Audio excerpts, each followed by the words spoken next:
નમસ્કાર મિત્રો, education with Jignesh ચેનલમાં તમારું સ્વાગત છે ને હું છું જિજ્ઞેસ.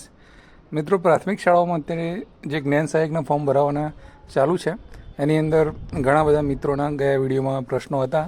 એમાંથી મોસ્ટ કોમન 3-4 બાબતો જે હતી એના ઉપર આ વિડીયોમાં આપણે ચર્ચા કરવાના છીએ.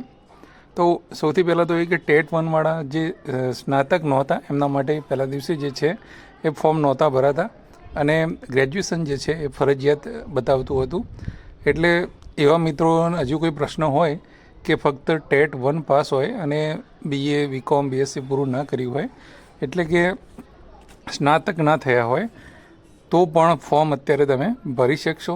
તો જે મિત્રો પહેલાં ટ્રાય કર્યો હતો અને નહોતા ભરી શકતા એ અત્યારે જે છે એ ભરી શકે છે ફોર્મ.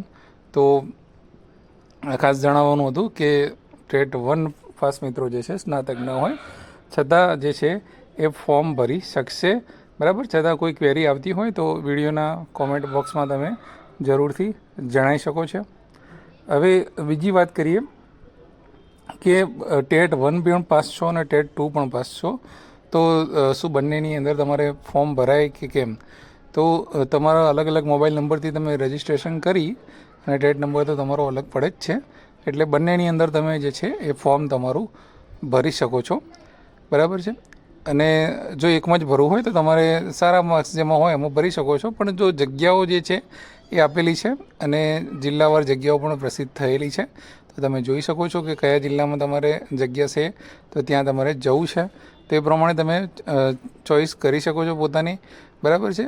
અને એમાં એવું છે કે તમે ટેટ 1 કે 2 બંનેમાંથી એક જ જગ્યાએ જે છે એ DV માટે પછી જઈ શકો છો, એટલે એમાં વાંધો આવવાનો નથી.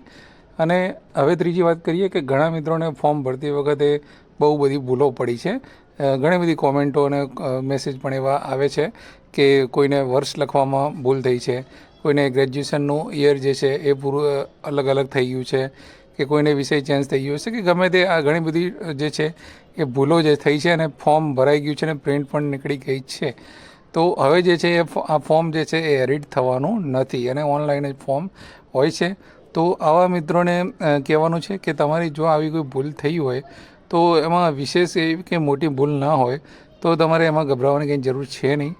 જ્યારે પણ DV આવશે એટલે કે ડોક્યુમેન્ટ વેરિફિકેશન આવશે એ સમયે તમે ત્યાં રજૂઆત કરી શકો છો કે આ વસ્તુમાં મારે ભૂલ થઈ હતી, કે યર મારું ખોટું નખાઈ ગયું છે, કે 12થનું યર કે કંઈ બી હોય એ તમે રજૂઆત એ ટાઈમે તમે કરી શકો છો. તો ચોક્કસથી એનું સોલ્યુશન આવશે, એમાં કોઈ વધારે મોટી પેલી છે નહીં. તો જે પણ મિત્રોને એવી ક્વેરી હતી એ મિત્રો જોઈ લેજો ખાસ કરીને, કારણ કે આજે એ બાબતમાં કોમેન્ટો ગયા વિડીયોમાં ઘણી બધી કોમેન્ટો આવી છે.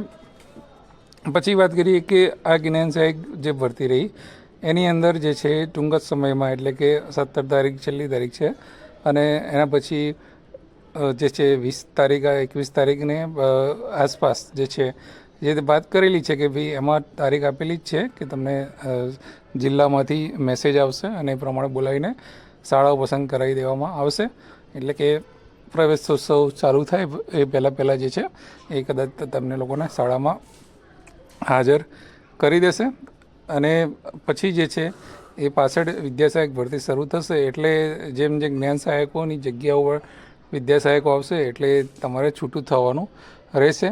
અને ચોથી બાબત જે છે કે ચાલુ જ્ઞાન સહાયકો જે છે એમની પણ કોમેન્ટ હતી કે અમારે જે છે એ ફોર્મ ભરવું કે ના ભરવું, કે અમારો કરાર જે છે કે 2-3 મહિના પહેલાં જ અમે લાગ્યા હતા કે શું કરવું.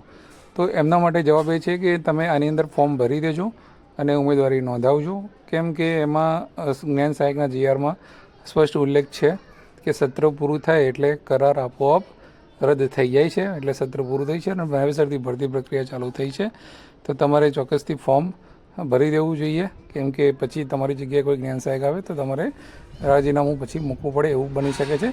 એ પહેલાં તમારા આચાર્ય જોડે કન્ફર્મ કરી લેજો કે તમારી જગ્યા છે એ ખાલી બતાવી છે કે કેમ. બરાબર. એટલે પણ તમને ખ્યાલ આવી જશે.